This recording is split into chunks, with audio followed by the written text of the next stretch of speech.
دیکھو ایک کام سب لوگ گھر میں کر لینا, انشاءاللہ سکون ہو جائے گا.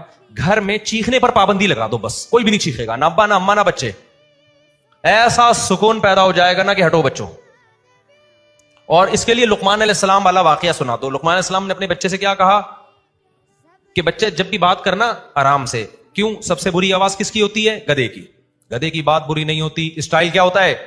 برا ہوتا ہے.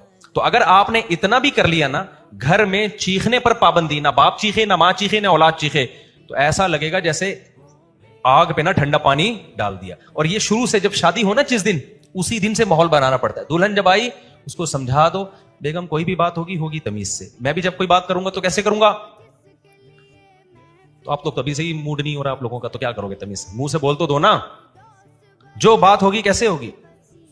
چیخنا چلانا نہیں ہوگا بس. آدھے سے زیادہ کام, کیونکہ بچے ماں باپ کو چیختا چلاتا دیکھتے ہیں تو چیخنا